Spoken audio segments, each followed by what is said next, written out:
আইনমন্ত্রী আলিমুল সাহেবের এলাকা কসবা থেকে আসছেন। আইনমন্ত্রীর সাথে স্বতন্ত্র এমপি খেলা নাকি? আর সাথে আসছেন আমাদের আজকে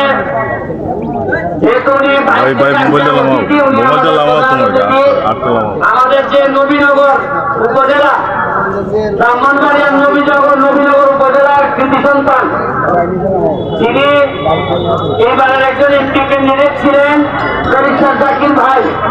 উনি আমাদের মাঝে উপস্থিত হয়েছেন।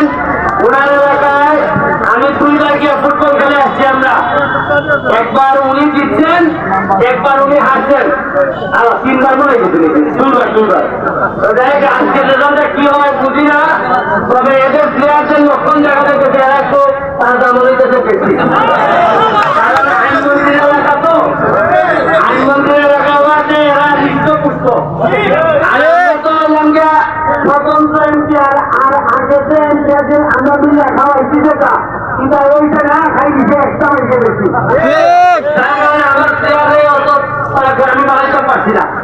তারপরও ওনার একটা গুলো 80-90 টাকা তোলা নেই। আমি আমার চিহ্ন হইলে পাই সাইডনা বলা বলে তৈরি রাখতো। আর আমি এমপি হিসাবে আর বেশি দিন মনে এখানে আসতাম না।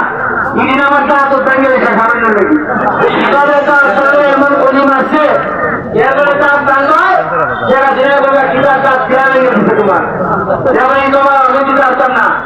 আমি চেষ্টা করে দিতেছি মাত্র দেখিয়া আপনারা দেখিয়া ভালো ভালো খেলা আমি উপহার দিতাম চাই।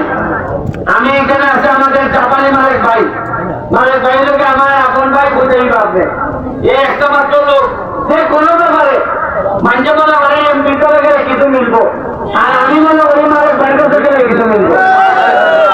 এই লোকে মালিক ভাই আমরা একটা আপনারা আনন্দের লেখা সোনাগের মাধবপুরের আনন্দের লেখা আগামী 10 তারিখ থেকে আমরা একটা আমন্ত্রণমূলক অথবা 2 লাখ টাকা প্রথম পুরস্কার আমরা আমন্ত্রণমূলক মিনিমাম 10 থেকে 15টা জেলায় আমরা দাওয়াত দিব। এই সোনারগাঁও মাঠে এবং মাধবপুর স্টেডিয়ামে খেলা হবে। এটা প্রতিদিন বিভিন্ন জায়গায় দাবি দাবি প্লেয়ার আইব, মজা লাগে না? নাগালি উপরের সময় এরা খেলার জন্য উঠবো। সোনারগাঁও